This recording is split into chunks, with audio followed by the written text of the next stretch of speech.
C'est un peu comme le cancer du sein, quoi. On vérifie à la maison. Coloscopie, par exemple. Ouais. C'est pas une prise de sang? Le cancer du sein, on peut savoir aussi, mais colorectal, il n'est pas très bien connu.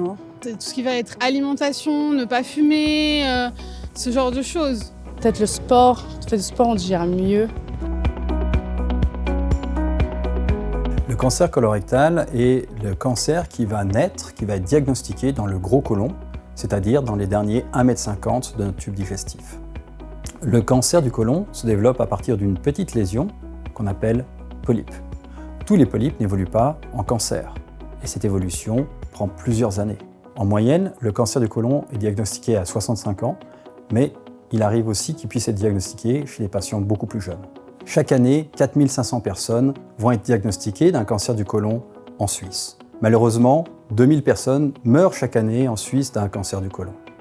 Dans les facteurs de risque, on va noter qu'il y a les facteurs de risque modifiables et les facteurs de risque non modifiables. Le facteur de risque non modifiable le plus important, c'est notre génétique, ce qu'on hérite de nos grands-parents et de nos parents.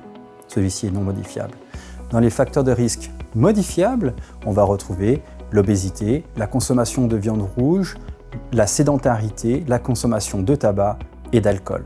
Dans les facteurs protecteurs, on va trouver le calcium, l'activité physique, la consommation de fibres.